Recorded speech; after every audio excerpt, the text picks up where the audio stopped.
Hey everybody, Tim Anderson here, aka Renfell. Welcome back to the channel for your next episode if you're a returning viewer. Today we're going to be diving into Babylon 5 versus Deep Space Nine, which is the better show. I don't really think either one is better. I think they're both great in their own right. But we are going to be talking about some stuff like the plagiarism accusations against DS9 and Paramount and some other stuff during this episode. So hopefully you are ready to go through that with me. If you are a new viewer, welcome to the channel. Hopefully you like this video enough to smash that like button, subscribe to the channel, hit the bell icon so you get updates like this in the future. Check out the playlists here on YouTube because we do a lot of different things. And of course, you can also support by joining as a member or heading over to our Patreon page where my wife and my brother and I are creating the fantastical world of the Weave and the Void. We also have a Discord. All the links are down there for interested parties. Let's dive in. So, this first article I want to look at, and we'll get the plagiarism stuff out of the way first so that we can get to the fun stuff, which is the creative amazingness of both of these writing teams. Um, Deep Space Nine, or more specifically, Paramount, has been accused of plagiarism over the years. This is from Screen Rant. I think I mentioned that, but I'll repeat it.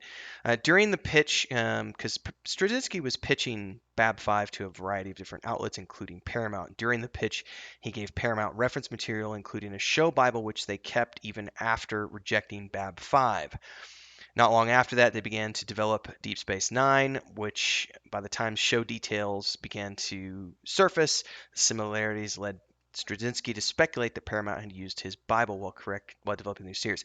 And while he never actually directly accused, nor did he believe that the creators, Rick Berman and Michael Pilar, had directly plagiarized him, um, it's always been a belief maintained that Paramount had been influenced by his pitch for Bab 5, though he declined to pursue any legal action against the studio, feeling that a court case would negatively impact both TV shows. Um, so here's the thing. There is some, I think there is some merit to that, but I think where the similarities end, and this is why I'm in the same camp of Straczynski is, which is the similarities are Paramount read his pitch and went, that's not a bad idea if we took the idea of instead of having it be about a ship captain, because we've done ship captains for two shows now. We've done ship captains in the original series and in Next Generations. What if the next Star Trek show is a space station and we set it about the diplomatic relationships and all the complexities that would happen on a space station as opposed to being on a ship going throughout the galaxy? And I think that's kind of where the similarities ended. I think they also may have been influenced by the sort of serialization component of Babylon 5 and said, and we could also kind of blend in some of these larger story arcs with the episodic format that has worked so well for us over the years, and we can maybe see how that's going to work for this new show. I think that's where the similarities end. They're both set on space stations. Okay.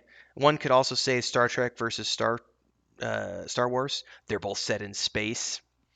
They both have spaceships. They both have space stations. They both have strange planets with alien creatures. I mean, one could make those similarities as well. There's a great article over here at plagiarismtoday.com which talks about how back in 2018, the writer of this created a fake plagiarism story comparing the Rocky Horror Picture Show to an episode of Star Trek with the goal of showing how easy it is to look at the similarities between two works and see plagiarism. This is confirmation bias at play here, ladies and gentlemen. This is if you want to see something, you're going to see it. And I think in this case, Straczynski is a big enough person to say, yeah, I think Paramount was definitely influenced by my show Bible, but it's not enough of a ripoff for me to justify a court case. Plus, it's just going to make us all look bad. So I would rather we'll do our thing, you do your thing, and we'll just accept that there are similarities.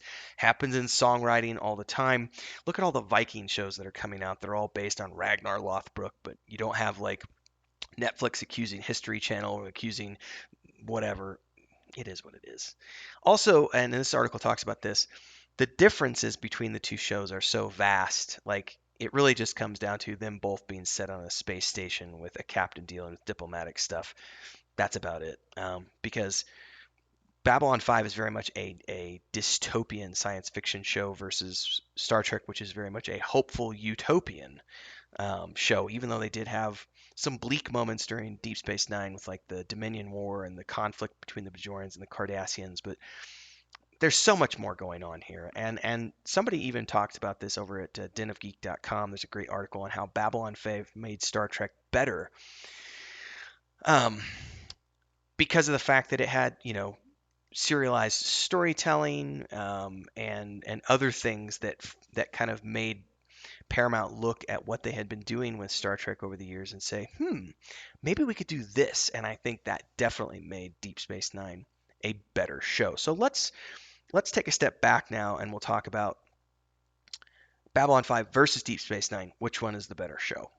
I don't think there is a better show. I think they both had their pros and cons. Let's talk about that a little bit.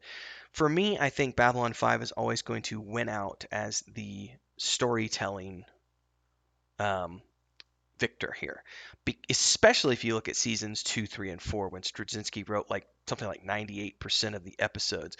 When you have a showrunner who is that tied into everything and writing, producing, directing, all these other things, you're going to get a tightness of storyline that you're just not going to have when you have a writer's room, even if there is an overall, story Bible that's guiding all of the writers. It's never as coherent as when you have one person doing it. I always like to look back at the first season of True Detective as a really good example of episodic storytelling at its peak when you've got a writer, director, show producer who's doing it all and guiding that creative vision. That's what Straczynski was doing with Babylon 5. And for me, seasons 2, 3, and 4 in particular were extremely tight and extremely well produced. So for me, storyline wise, I'm always going to look at Babylon 5 as the clear winner when it comes to story.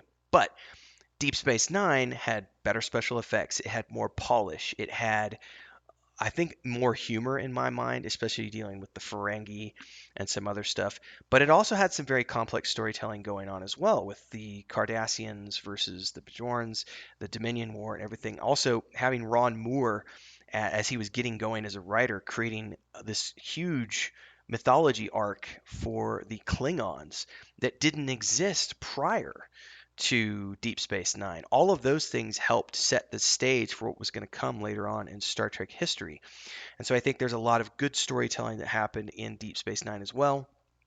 But again, the clear winner for me with storytelling is always going to be Babylon 5, whereas the clear winner for polish and special effects is going to be with Deep Space Nine, just because they had a bigger budget and they were dealing with a 30 plus year old IP at that point that had already been established.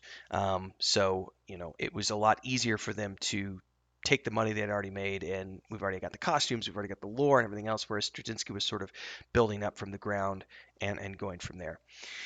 I think there's also an element of set design where I think, in my mind, Babylon 5 wins out in the set design category because they were definitely, in my mind, more doing guerrilla style because they had that limited budget compared to Deep Space Nine. So there was a lot more sort of creativeness going on with the practical effects versus Deep Space Nine, where they were using lots of green screen technology and computer effects, which we kind of did talk about the computer effects before, where Deep Space Nine wins out in that category.